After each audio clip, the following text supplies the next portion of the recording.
Welcome to AI ConvoCast, where we bring you the latest in AI and tech innovation.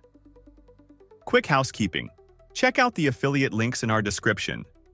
Using them supports the show, and please don't forget to rate, review, and share if you like what you hear. Let's jump right in.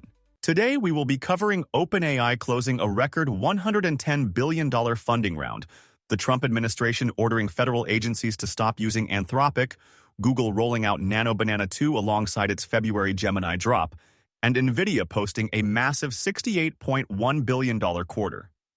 Let us get right into it. OpenAI just completed the largest private capital raise in history. On February 27th, the company announced a $110 billion funding round that values OpenAI at up to $840 billion post-money. To put that in perspective, that valuation exceeds the market cap of most publicly traded companies on the planet. The investor lineup reads like a who's who of tech and finance. SoftBank came in with $30 billion, Nvidia committed $30 billion, and Amazon made the biggest splash with a total commitment of $50 billion, $15 billion upfront and $35 billion conditional. Alongside the funding news, OpenAI unveiled a major multi-year partnership with Amazon Web Services. That deal includes roughly 2 gigawatts of Trainium capacity, which is Amazon's custom AI chip, and gives AWS exclusive cloud distribution rights for something called OpenAI Frontier. Now, this is interesting because Microsoft confirmed that Azure remains the exclusive provider for all OpenAI stateless API requests under their existing agreement. So OpenAI is essentially straddling both major cloud platforms. AWS handles the Frontier distribution side and the Trainium compute, while Azure keeps the core API and IP licensing relationship. A Microsoft and OpenAI joint statement made that clear, saying, quote, Azure remains the exclusive provider for all OpenAI stateless API requests, end quote. The Amazon side of the deal goes even deeper. Reports indicate it includes around $100 billion in cloud and chip spending over 8 years, along with co-development of custom models. On the user side, ChatGPT has reportedly hit more than 900 million weekly users and 50 million paying subscribers. OpenAI is projecting $30 billion in revenue for 2026 and more than $60 billion in 2027. The Guardian reported that, quote, the funds will help OpenAI scale operations, end quote, which is a bit of an understatement given the sheer scale of what is being built here. Now shifting to something very different in tone. On February 27th, President Donald Trump ordered all U.S. federal agencies to immediately cease using Anthropic's AI technology. This came after a breakdown between Anthropic and the Department of Defense over safety guardrails, specifically related to mass surveillance capabilities and autonomous weapons systems. Defense Secretary Pete Hegseth labeled Anthropic a national security supply chain risk, which directly impacted a $200 million Pentagon agreement that was already in place. That contract is now being transitioned out over the next 6 months.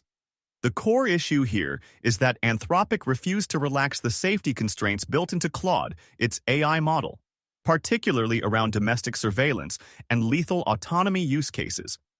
Trump accused Anthropic of imposing its, quote, radical, end quote, values on the Pentagon. Anthropic has signaled it plans to challenge the designation legally, so this is likely heading to the courts. Meanwhile, OpenAI reportedly finalized a separate Pentagon agreement while still maintaining similar human-in-the-loop safeguards. So the dynamics between AI companies and the federal government are getting very real, very fast. This is one of the most aggressive federal actions we have seen taken against a frontier AI lab specifically over its safety positioning, and it could significantly reshape how defense AI contracts get awarded going forward. Google had a busy couple of days with 2 major announcements back-to-back. On February 26th, the company launched Nano 2, which is built on the Gemini 3.1 Flash image model, and it is focused on 4K image generation. The capabilities here are pretty impressive. It can handle up to 5 consistent characters and 14 objects in a single image with improved lighting realism and multilingual text rendering. It supports 4K resolution across multiple aspect ratios and can even do real-time web search grounding for visual infographics. Google integrated this across the Gemini app, search including AI Mode and Lens, the API and Preview, Vertex AI, and Google Ads. Then, on February 27th, Google published its February Gemini Drop, which bundled several additional upgrades. That includes Lyria 3, a new music generation model that can create 30-second AI music tracks and is currently in beta.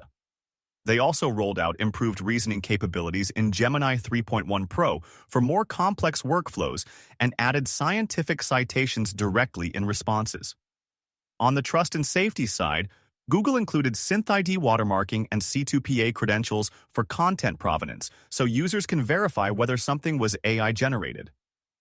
Google is clearly pushing to make Gemini a unified multimodal platform that covers image generation, music creation, advanced reasoning, and citation-backed research all in one place. Rounding things out, Nvidia reported its fourth quarter fiscal year 2026 earnings on February 26th, and the numbers were enormous. Revenue came in at $68.1 billion, up 73% year-over-year. Net income reached roughly $43 billion, nearly doubling compared to the same quarter last year. The results beat analyst forecasts of about $65.7 billion and exceeded Nvidia's own guidance by approximately $3 billion.